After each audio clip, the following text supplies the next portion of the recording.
if you really want to know why these anti-Semitic fires are being stoked so heavily for so very long, one of the main reasons why I have been so adamant about this fight for so long, obviously October 7th just took things to a whole other level, but what you have to remember is that the person that Jen is running for Congress against is somebody who represents the very worst of our American politics. Now, if you want to talk about one of those representatives that will wrap themselves in that United States of Israel flag, it's this woman who we should all be collectively working together to ensure that she is unseated in 3 months. Great replacement theory was recently amplified on Twitter/X by none other than its owner, Elon Musk, and the right-wing darling, Tucker Carlson. Terrorists use the platforms to terrorize target populations, and Hamas even used the personal accounts of hostages and victims to live stream their brutality to incite further violence. So she's sitting up there with the American. Now, you really can't see it because it's shining a very bright light. I can make jokes about what reflects off of her, but the point being is that she is wearing the Israel-U.S. lapel, and very proudly, I might add. And of course, it's up there basically talking about how everybody's against the Jews and how the Jews must be able to do whatever they want. But it's worse. Mr. Taibbi, yes or no, should social media companies allow rape and murder to be live streamed by terrorists on their platforms in order to create fear and incite violence? I don't know, Debbie. Is it okay if the IDF beheads toddlers? Is it okay for that to happen? Because that's been making the rounds on social media. Quite a bit. And Taibbi's face right here perfectly captures that sentiment. And keep in mind, this was at the time where, I'm not sure if it was this interview, but Taibbi ended up coming on our show shortly thereafter and was so perplexed. First of all, he was perplexed at this idea of how the hell is this woman still in Congress? Like, what exactly possesses people to vote for somebody as vile as this? I believe that would violate their terms of service, would it not? So your answer is no. It should not. They should not be allowed to do that. Live stream rape and murder? No, right. I think that would count as speech that would be prohibited under their terms of service. Good. You do have absolutist policies, but I do not have absolute. I do not have. Please don't interrupt me. You have absolute. I've asked your question. You answered it. You do have absolutist policies. At least they have some limits. But I think a Homeland Security official. With respect, Congresswoman, all journalists operate reclaiming my time. See that? You're trying to rewrite history here.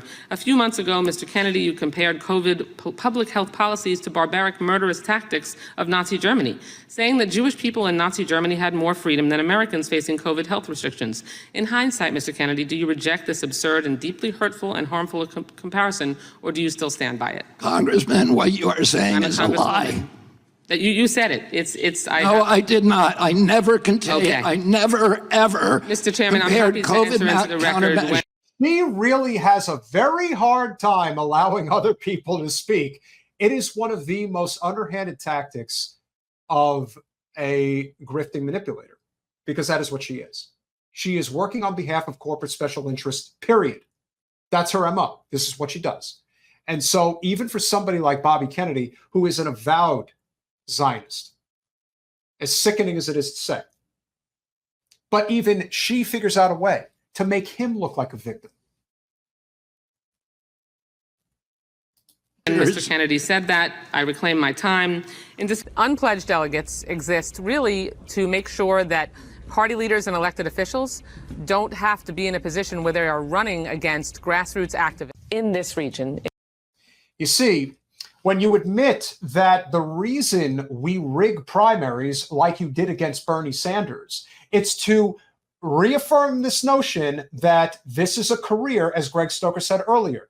This is not a term of service. This is a career, and do not fuck with our careers. We're here to make money and loot the treasury and make ourselves feel important because we're such useless idiots that this is the only satisfaction we could get out of anything that we do. She has stuck her foot in her mouth quite a few times. giving away the game. Now, of course, people want to just sweep it under the rug like it isn't really happening, but we all know that it is. So this fantastic clip right here from Track APAC, if you guys are not following them, amazing group. This is the amount of money that Wasserman Schultz has taken from APAC alone. Just APAC. They're not the only ones, but this is a big one. In Israel, I mean, the comparison that has been made per capita to our 9/11 was emphasized. The equivalent population-wise of 40,000 Americans had died in 9/11 and 4,000 taken hostage. But more importantly, Andrea, that this was perpetrated by Israel's neighbors. This is not about avenging death. This is about ensuring that Hamas is eliminated. Are you concerned that some Democrats may not support this? I would hope that all members would support a resolution that condemns terrorism, the brutal attacks that were perpetrated against the Israeli people that were killed. We have 218 hostages. They took 222. Someone who votes against this, I would think, doesn't have a soul. You're the one without the soul. You are a soulless hack and the worst form of public servant. You have been in office for over 3 decades, and you have rained holy terror on the people of Florida and, for a significant chunk of time, the United States. And now you are at the forefront of a genocide. You are at the forefront of stoking anti-Semitic fervor in the United States and beyond.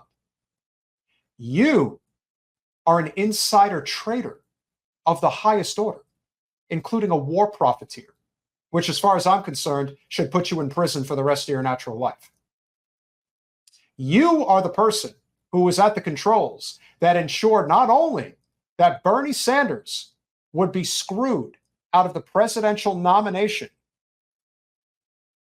but that Donald Trump would take a significant chunk of the working class vote because you gave him the opportunity to spew Bernie's rhetoric under false pretenses, mind you, but it still worked, and he won because of you, because of your political ambitions, because you do not have a soul. You do not care about regular people. You do not care about the people in South Florida. You do not care about the nation as a whole. You care about yourself and nobody else, which is why anytime you get on your soapbox, it's always a woe is me. I can't get exactly what I want whenever I want. Bullshit rant. You are the person who went to Tel Aviv to be with Netanyahu after Chuck Schumer says that this is a bridge too far on the Senate floor. You are the reason people hate Jews. That's a fact. You have been hiding in plain sight for decades. And I got to tell you, I don't think AIPAC's going to get involved in this race. Why? Because she doesn't want any attention drawn to this at all. The only way that she survives again is if no one is talking about Jen locally. If AIPAC gets involved and starts running ads, they'll be talking about it because then people will be curious about the race.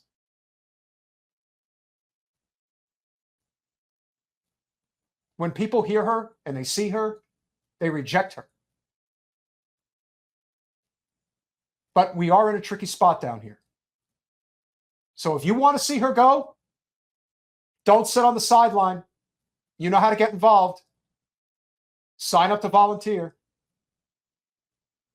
Get on the phones, get on the ground. This woman can be beaten, but it's going to take everybody's collective efforts because I can assure you, they will try to keep it as quiet as humanly possible, especially in the media. And that is exactly how she wants it. I am sick and tired of seeing that person in a position of power.